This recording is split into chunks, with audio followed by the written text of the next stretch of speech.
একটা ভালো খবর আছে। সেটা হচ্ছে সাবেক ৩ গভর্নর এবং ৬ ডেপুটি গভর্নরের ব্যাংক হিসাব তলব। দেখেন, এটা হচ্ছে গোড়ায় আঘাত করা।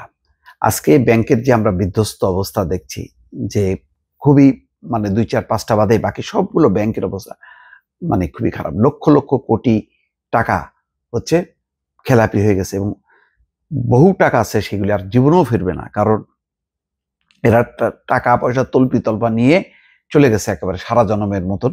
হয় কানাডায় গেছে, আমেরিকায় গেছে, বিভিন্ন দেশে গেছে, একদম ঘাপটি মেরে বসে আছে, পাওয়া যাবে না। বেনজিরের মতন এই ক্রিমিনাল আছে কোথায় কেউ জানে? কোনো খবর আছে? তার মতন আলোচিত লোক, পরিচিত লোক, সে পর্যন্ত উধাও হয়ে গেছে। আর এইরা এই যে গভর্নর অর্থাৎ বাংলাদেশ ব্যাংককে ব্যবহার করে, ক্ষমতা ব্যবহার করে বিভিন্ন ব্যাংকগুলো যে লোপাট হয়েছে, সেই লোপাটকারীদের চেহারা কেউ চেনে না। কিন্তু তারা শত শত কোটি টাকা, হাজার কোটি টাকা নিয়ে চলে গেছে।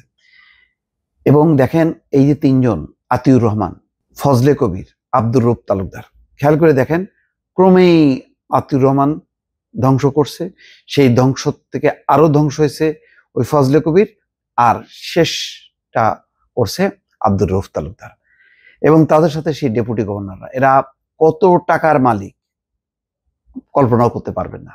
তো তাদের বাংলাদেশ ফাইন্যান্সিয়াল ইন্টেলিজেন্স ইউনিট এদের ব্যাংক হিসাব তলব করছে।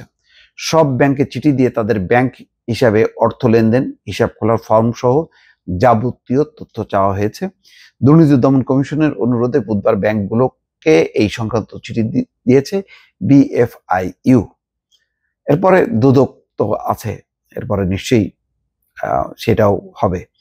বাংলাদেশ ব্যাংকের সাবেক গভর্নর আতিউর রহমান, ফজলে কবির, আব্দুর রউফ তালুকদারের ব্যাংক হিসাবের তথ্য চাওয়া হয়েছে।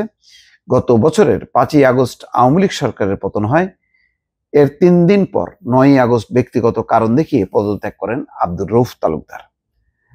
১ পৃষ্ঠার পদত্যাগপত্রে তিনি পদত্যাগের জন্য ব্যক্তিগত অসুবিধার কথা উল্লেখ করেন। যদিও রাজনৈতিক পট পরিবর্তনের পর থেকেই আত্মগোপনে আছেন আব্দুর রউফ তালুকদার। সাবেক ২ গভর্নর আতিউর রহমান এবং ফজলে কবিরকেও গত ১ বছরে প্রকাশ্যে কোনো অনুষ্ঠানে দেখা যায়নি। দেখবে কি? এদের তো লজ্জা শরমের কোনো থাকলে তো এইভাবে ব্যাংকগুলো ধ্বংস করতো না। ধ্বংস করে আবার বড় বড় কথাও তারা বলে বেড়াচ্ছে। এই ৩ সাবেক গভর্নর গত আওয়ামী লীগের সরকারের ১.৫ দশকে গভর্নরের দায়িত্ব পালন করেন। এছাড়া সাবেক যে ডেপুটি গভর্নরদের ব্যাংক হিসাব তলব করা হয়েছে তারা হলেন এসকে সুর, আর এক ক্রিমিনাল।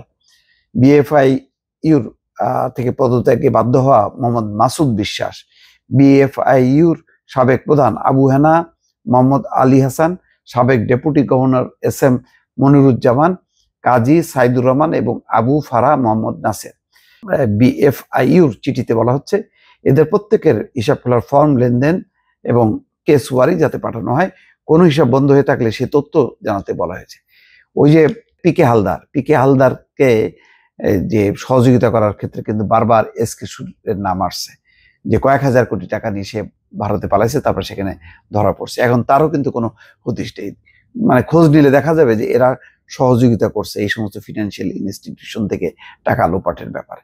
এদেরকে ধরলে ধরা দরকার, ধরলে অনেক তথ্য বেরোবে যে বাংলাদেশ ব্যাংকের এই পদে থেকে তারা কিভাবে বিভিন্ন ব্যাংকগুলোকে ইনস্ট্রাকশন দিছে যে লোন করো, অনুমোদন দাও, কোনো সমস্যা নাই। এবং ব্যাংকগুলো যে ধস নামছে, সেই ধস ঠেকানোর ক্ষেত্রেও এরা কোনো যে ভূমিকা রাখেনি, ইচ্ছাকৃতভাবে যে সেটা ত্বরান্বিত করছে। বিভিন্ন ব্যাংক যে দখলে চলে গেল এস আলমের, সেটা যে ঠেকান দেয়নি এইসব গভর্নরদের কারণে। আর আতিউরের সময় তো সবচেয়ে বড় কথা ছিল যে ওই যে বাংলাদেশ ব্যাংকের রিজার্ভ হ্যাকিং করে টাকা বের হয়ে গেছে, সেইটা বেশ কিছুদিন সে গোপন রাখছে। পরে চাপের মুখে বিষয়টা প্রকাশ হয়েছে। অনেক অপরাধ এদের জমা হয়েছে। এগুলির একটা বিচার হওয়া দরকার, তদন্ত হওয়া দরকার আরো ভালোভাবে। ভালো থাকবেন। আল্লাহ হাফেজ।